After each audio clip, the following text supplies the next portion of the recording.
Hello dear student, welcome back to my YouTube channel कसबी mathematics classes. तो कैसे आप सब लोग, आई होप आप सभी लोग अच्छे होंगे। तो आज मैं स्टार्ट करूँगी आपकी न्यू एक्सरसाइज 1.2। ओके, तो चलिए इसके क्वेश्चन स्टार्ट करने से पहले मेरे चैनल को लाइक, शेयर और सब्सक्राइब कर दीजिए। तो चलिए करते हैं क्वेश्चन स्टार्ट।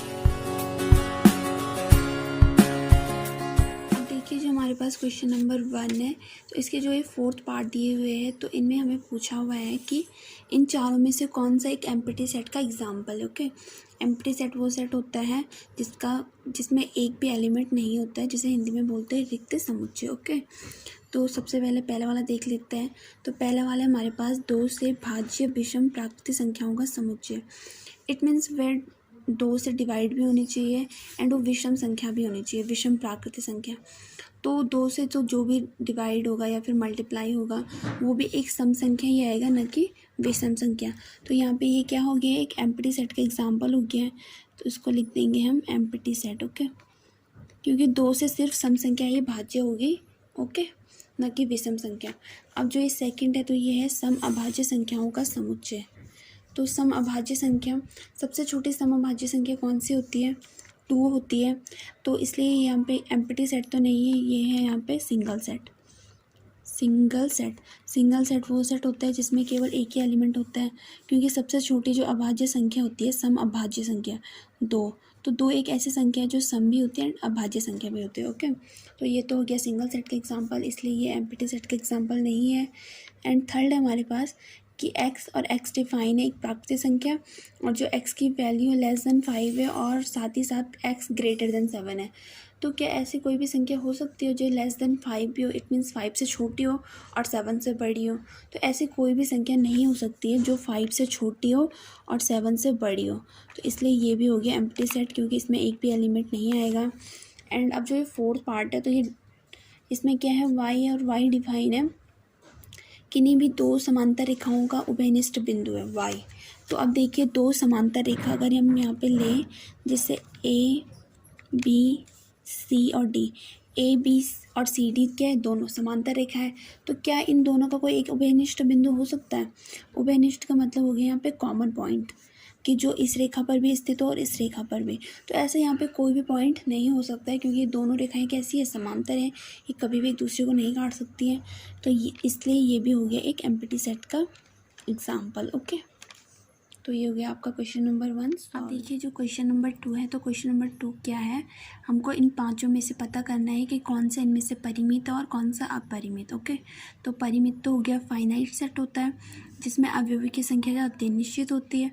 और जो अपरिमित होता है, जिसे इन्फिनाइट बोलते हैं, तो उसमें क्या होती है, अवयवों की संख्या अनिश्चित होती है। इट मीन्स उसमें कितने भी अवयव आ सकते हैं। तो यही हमें इस क्वेश्चन में फाइंड करना है। तो इसका जो फर्स्ट पार्ट है वो है वर्ष के महीनों का समुच्चय। तो जो एक वर्ष होता है तो उसमें कितने महीने होते हैं, एक सेट बना लेते हैं हम यहाँ पे। तो जो एक वर्ष होता है तो उसमें पूरे कितने मंथ होते हैं, 12 मंथ होते हैं। ओके, जनवरी से स्टार्ट होते हैं एंड दिसंबर तक चलते जाते हैं। तो ये क्या हो गया यहाँ पे, एक फाइनाइट सेट हो गया, क्योंकि इसका एक एंडिंग पॉइंट है दिसंबर तक। जनवरी से स्टार्ट होता है एंड दिसंबर में ये ख़त्म हो जाता है, देन फिर से जनवरी से स्टार्ट होता है। तो इनमें क्या है, अवयवों की संख्या निश्चित होती है कि वर्ष में 12 महीने होते हैं। ओके, अब जो ये सेकंड क्वेश्चन है, तो ये क्या है, इसमें जो एलिमेंट है वो है 1 2 3 देन डॉट डॉट है। इट मीन्स ये कंटिन्यूसली चलते जा रहे हैं। तो फर्स्ट तो हो गया फाइनाइट सेट, फाइनाइट मीन्स हो गया परिमित। ओके, अब सेकंड है, तो इसमें 1 2 3 एलिमेंट है, देन कंटिन्यूसली चलते जा रहे हैं। इट मीन्स ये क्या होगा यहाँ पे, इन्फिनाइट, क्योंकि इसमें जो अवयव की संख्या वो निश्चित नहीं है, क्योंकि इसका कोई भी यहाँ पे एंडिंग पॉइंट नहीं दिया हुआ है। तो इसलिए ये हो गया इन्फिनाइट सेट, जिससे बोलेंगे अपरिमित समुच्चय। अब थर्ड है, तो इसमें क्या है, फर्स्ट है 1 2 3 देन एंडिंग हो रही है इसकी 100 पे, 99 100 पे। तो ये भी एक फाइनाइट सेट है, क्योंकि इसमें क्या है, अवयवों की संख्या निश्चित है कि 1 से स्टार्ट हो रही है एंड 100 पे ख़त्म हो रही है। तो ये भी होगी एक फाइनाइट सेट का एग्जांपल। एंड अब जो फोर्थ है, तो इसमें है 100 से बड़े धन पूर्णांकों का समुच्चय। इट मीन 100 से बड़े, जैसे 101 हो गया, 102 हो गया, 110 हो गया, 210 हो गया। तो कितने भी बड़े हो सकते हैं उससे धन पूर्णांक। तो ये भी यहाँ पे एक हो गया इन्फिनाइट सेट, क्योंकि इसमें अवयवों की संख्या कितनी भी आ सकती है। ओके, एंड अब जो फिफ्थ है तो ये क्या है, 99 से छोटे अभाज्य पूर्णांकों का समुच्चय। तो 99 से छोटे कितने हो जाएंगे, अगर हम इसमें सेट में लिखें अभाज्य पूर्णांक तो ये होता है 1 3, यहाँ पे पूर्णांकों की बात की जा रही है। ओके 1 3 5 7, देन ये चलता रहेगा एंड 99 से छोटा है तो 97 तक आएगा। 98 तो नहीं आएगा क्योंकि वो अभाज्य नहीं है, वो भाज्य हो गया, तो 97 तक आएगा। तो यहाँ पे स्टार्टिंग पॉइंट भी एंड एंडिंग पॉइंट भी हमारे पास है, तो ये सेट हो गया यहाँ पे कौन सा, एक फाइनाइट सेट का एग्जाम्पल। ओके अब देखिए जो क्वेश्चन नंबर 3 है तो इसमें भी हमको यही फाइंड करना है कि कौन सा फाइनाइट सेट है एंड कौन सा इन्फिनाइट सेट है। ओके तो चलिए इसका सबसे जो फर्स्ट पार्ट है तो वो है एक्स एक्स के समांतर रेखाओं का समुच्चय। अब जैसे एक्स एक्स होता है, ये तो हो गया वाई एक्स और ये हो गया यहाँ पे एक्स एक्स। तो जो ये एक्स एक्स है तो इसके समांतर कितने भी रेखाएं जा सकती है, इसके समांतर यहाँ से भी रेखाएं जा सकती है, यहाँ से भी रेखाएं जा सकती है। इट मीन्स इसके समांतर अनगिनत रेखाएं जा सकती है, अनकाउंटेबल रेखाएं जा सकती हैं जिनकी कोई भी क्या है संख्या निश्चित नहीं है। तो ये हो गया यहाँ पे इन्फिनाइट सेट। इट मीन्स अपरिमित सेट जिसमें क्या है अवयवों की संख्या निश्चित नहीं है। ओके एंड अब जो सेकंड है तो वो है अंग्रेजी वर्णमाला के अक्षरों का समुच्चय। तो जो इंग्लिश जो अल्फ़ाबेट होती है तो उसमें कितने होते हैं, ए से स्टार्ट होके ए बी एंड इससे स्टार्ट होके जेड पे ख़त्म हो जाता है। तो इस पे एक स्टार्टिंग पॉइंट पे एंड एंडिंग पॉइंट पे। इट मीन्स इसमें अवयवों की संख्या क्या होती है, निश्चित होती है, क्योंकि जो इंग्लिश अल्फ़ाबेट होती है उसमें कुल कितने होते हैं 26 लेटर होते हैं, तो उसमें अवयवों की एक निश्चित संख्या है। ठीक है अब जो थर्ड है तो वो है उन संख्याओं का समुच्चय जो 5 के गुणज है। तो जो 5 के मल्टीप्लायर है तो वो है 5 10 15 एंड चलते रहेंगे। इसको हम क्या है कोई भी एंडिंग पॉइंट यहाँ पे दे नहीं सकते क्योंकि वो अनकाउंटेबल है, कितने भी 5 के गुणज हो सकते हैं। तो ये हो गया यहाँ पे इन्फिनाइट सेट। और जो ये सेकंड वाला है तो ये है यहाँ पे फाइनाइट सेट क्योंकि इसका एंडिंग पॉइंट हमें मिल रहा है, इसमें अवयवों की संख्या निश्चित है। एंड अब जो फोर्थ वाला तो ये है पृथ्वी पर रहने वाले जानवरों का समुच्चय। तो इस अर्थ पे जितने भी जो एनिमल्स रहते हैं तो उनकी संख्या क्या है निश्चित है, उनको हम काउंट कर सकते हैं। तो इसलिए ये क्या हो गया यहाँ पे फाइनाइट सेट हो गया है। ओके जो फिफ्थ है तो ये है मूल बिंदु 0 0 से होकर जाने वाले वृत्तों का समुच्चय। अब जैसे ये है एक्स अक्ष और ये है वाई एक्सिस एंड यहाँ पे है मूल बिंदु 0 0।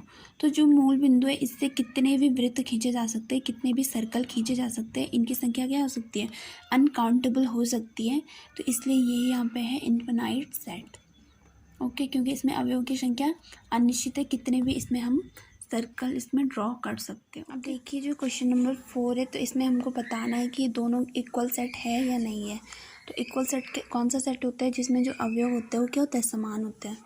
अब देखिए जो इसका फर्स्ट पार्ट है तो इसमें है लेफ्ट हैंड साइड है ए और सेट दिया हुआ ए और इसमें जो एलिमेंट है वो है ए बी सी डी। फिर जो राइट हैंड साइड है उसके इक्वल में वो है एक सेट बी है एंड उसमें है जो एलिमेंट डी सी बी ए। लेकिन देखिए ए इसमें भी है, इसमें भी है, बी भी है, इसमें भी है और सी भी दोनों में और डी भी दोनों में। तो दोनों यहाँ पे क्या हो गए इक्वल सेट हो गए, तो इसलिए यहाँ पे हम लिख सकते हैं A equals to B. It means ये दोनों सेट आपस में इक्वल है, जो एलिमेंट इसमें वही एलिमेंट इसमें भी है। ठीक है अब जो इसका सेकंड पार्ट है तो वो है 4, इसमें एक सेट गिवन है ए और उसमें एलिमेंट है 4 8 12 16 और दूसरी और जो सेट है बी उसमें एलिमेंट है 8 4 16 18। अब देखिए जो फर्स्ट वाला ए है सेट तो इसमें 12 क्या है बिलोंग कर रहा है ए को। इट मीन्स 12 वाला एलिमेंट इसमें है, लेकिन क्या है 12 वाला एलिमेंट इसमें भी है। तो जो 12 वाला एलिमेंट है वो बी वाले सेट में नहीं है, तो जो 12 वो does not belongs to B है, इसलिए A does not equal to B है क्योंकि जो एलिमेंट इसमें है वही एलिमेंट इसमें नहीं है। ओके तो ये दोनों क्या हो गए यहाँ पे इक्वल सेट नहीं है, इसलिए ये दोनों आपस में बराबर नहीं है, तो डज नॉट इक्वल टू आ गया। एंड जो थर्ड जो पार्ट है वो है लेफ्ट हैंड साइड है ए एंड इसमें एलिमेंट है 2 4 6 8 10 एंड जो राइट हैंड साइड है बी तो उसमें है, उसमें जो लेफ्ट हैंड साइड है उसमें तो रोस्टर मेथड में दिया हुआ है और जो राइट हैंड साइड है यहाँ सेट बिल्डिंग फॉर्म में दिया हुआ है कि एक्स है, एक्स एक समधन पूर्णांक है और जो एक्स की वैल्यू है वो लेस इक्वल टू 10 है। तो इसका मतलब क्या हो गया समधन पूर्णांक है जो कि 2 से स्टार्ट होगा, फिर 2 के बाद 4 आएगा, 6 आएगा, 8 आएगा और 10 के बराबर है और 10 से छोटा है तो 10 भी यहाँ पे आएगा। इसलिए जो एलिमेंट इधर है वही इधर भी है, तो इसलिए क्या हो गया यहाँ पे A इक्वल्स टू बी, ये दोनों सेट आपस में इक्वल है। अब जो फोर्थ है हमारे पास, तो वो है लेफ्ट हैंड साइड दिया हुआ है सेट बिल्डिंग फॉर्म में कि x है और x संख्या 10 का एक गुणज है। तो यहाँ पे जो सेट बनेगा, अगर हम इसको रोस्टर में कन्वर्ट करें तो 10 का गुणज कौन सा हो जाएगा, 10 हो जाएगा, 20, 30 एंड देन कंटिन्यूसली क्या होता है, चलता रहेगा। तो अब जो राइट हैंड साइड है यहाँ है 10, 15, 20, 25, 30 देन कंटिन्यूसली चलता रह रहा है। लेकिन ये दोनों आपस में इक्वल नहीं है, क्योंकि 15 बी को बिलोंग कर रहा है तो ए को बिलोंग नहीं कर रहा है, क्योंकि यहाँ सिर्फ 10 के गुणज की बात की गई है। तो इसलिए यहाँ पे हो गया A does not equal to B, क्योंकि जो एलिमेंट ए में है वो बी में नहीं है और जो बी में है वो ए में नहीं है। ओके, तो ये हो गया क्वेश्चन नंबर 4 आपका। देखिए जो क्वेश्चन नंबर 5 है, तो इसका जो फर्स्ट पार्ट है, तो इसमें भी हमको यही बताना है कि ये दोनों आपस में इक्वल है या नहीं है। ठीक है, तो जो इसका लेफ्ट हैंड साइड दिया हुआ है, हमको दिया हुआ है एक सेट और उसमें एलिमेंट है 2 और 3, एंड जो राइट हैंड साइड है बी, तो उसमें दिया हुआ है सेट बिल्डिंग फॉर्म में एक्स को डिफाइन किया है कि जो एक्स है वो x² + 5x + 6 = 0 का एक हल है। इट मीन्स जो हमारे पास ये जो इक्वेशन दी है ना यहाँ पे, तो इसको करना है हमको सॉल्व, और जो इसके हल आएंगे, जो इसका सॉल्यूशन आएगा, अगर वो इससे मैच कर रहा होगा तो दोनों इक्वल, अदरवाइज दोनों इक्वल नहीं है। तो इसको करते हैं यहाँ पे सॉल्व। तो x² + 5x की जगह क्या आ जाएगा, इसको सॉल्व करना है तो जाएगा 3 + 2x + 6 = 0। फिर इसका निकालना है हमको हल, इक्वेशन सॉल्व करना तो आपको आता होगा क्वाड्रेटिक इक्वेशन को सॉल्व करना। ओके, 2x + 6 = 0 हो गया। अब इन दोनों से x कॉमन लेंगे तो अंदर बच जाएगा x + 3, एंड इससे कॉमन लेंगे 2 तो अंदर बच जाएगा x + 3। ओके, अब x + 2 एंड x + 3 तीनों दोनों में, तो x + 3 आ जाएगा बाहर कॉमन = 0। अब x + 2 को 1 टाइम 0 का कर लगेंगे, x + 3 को 1 टाइम, तो ये जाएगा x = -2 एंड ये आ जाएगा x = -3। तो अब देखिए यहाँ पे जो x के जो हल आ रहे हैं हमारे पास, वो आ रहे हैं -2 और -3, जबकि जो लेफ्ट हैंड साइड हमें दी है वो 2 और 3 है। तो इसलिए ये दोनों आपस में इक्वल नहीं है, क्योंकि एक के हल पॉजिटिव है तो दूसरे के क्या है, नेगेटिव है। तो ये हो गया यहाँ पे a does not equal to b। अब जो इसका सेकंड पार्ट है a, तो उसमें क्या है हमारे पास, फर्स्ट जो a दिया हुआ है उसमें दिया है कि x शब्द फॉलो का क्या है, एक अक्षर है, एंड बी दिया हुआ है कि वाई है और वाई शब्द वॉल्व का एक अक्षर है। तो हमें कैसे पता करना है कि देखिए एफ है, एफ इसमें भी है, ओ है तो ओ इसमें भी है, एल है, एल इसमें भी, और फिर एल और ओ दोनों रिपीट है तो उनका तो एक ही बार यूज़ होना है, फिर डब्ल्यू और डब्ल्यू इसमें भी है। तो ये दोनों के आपस में इसी का ये एक सेट बन रहा है यहाँ पे, तो इसलिए ये दोनों हो गए यहाँ पे a = b, क्योंकि जो भी जब हमका इसका सेट बनाना होता है, अगर हमारे पास कोई शब्द दिया हुआ है तो जो रिपीट वाला अक्षर होता है उसको हम बार बार नहीं लिखते, सिर्फ एक ही टाइम पे लिखते हैं। तो इसलिए ये इसके बराबर हो गया और ये दोनों सेट हो गए यहाँ पे इक्वल। ठीक है, अब जो क्वेश्चन नंबर 6 है, तो क्वेश्चन नंबर 6 हमारे पास है, हमारे पास दिए हुए, पहले मैं सारा लिख देती हूँ। क्वेश्चन a है 2, 4, 8, 12, फिर b है 1, 2, 3, 4, 1, 2, 3, 4, फिर c दिया है 4, 8, 12, 14 एंड d दिया है 3, 1, 4, 2, फिर e है, क्योंकि इसमें h तक हमारे पास दिया हुआ है -1 एंड 1, फिर g है, सॉरी f है 0, a एंड फिर है g जिसमें एलिमेंट है 1 एंड -1, फिर है h जिसमें एलिमेंट है 0 और 1। अब जो ये हमारे पास 8 जो सेट दिए हुए हैं, तो इनमें से हमको बताना है कि कौन सा किसके इक्वल में है। ओके, तो अब देखिए फर्स्ट वाला सेट देखते हैं a, इसमें 2, 4, 8, 12। अब हमको देखना है कि इसके बराबर कोई दूसरा सेट यहाँ पे है, तो इसमें 1, 2, 3, 4 है, इसमें 4, 8, 12, 14 है, तो इसके बराबर कोई भी सेट यहाँ पे नहीं है, तो इसलिए ये किसी के बराबर भी नहीं है। अब बी देखेंगे तो बी में 1, 2, 3, 4, इसमें हो गया 4, 8, 12, 14, इसमें है 3, 1, 4, 2। तो जो बी है ना वो डी के इक्वल में, क्योंकि 1, 2, 3, 4 इसमें भी और 1, 2, 3, 4 इसमें भी। हमको जो इसका सीरियल है उससे फ़र्क नहीं पड़ना चाहिए, सीरियल आगे पीछे हो सकता है लेकिन एलिमेंट सेम होने चाहिए कि जो बी में है वही डी में, तो इसलिए यहाँ पे हो गया b = d। ओके, देन सी को देखेंगे हम, सी में है एलिमेंट 4, 8, 12, 14, तो ये अदरवाइज़ किसी के भी इक्वल नहीं है। अब डी तो ऑलरेडी इक्वल आ चुका है, तो ई की बात करेंगे तो ई है -1 एंड 1, तो ये इक्वल है जी के, क्योंकि इसमें भी 1 और -1 है, तो ये आ गया e = g।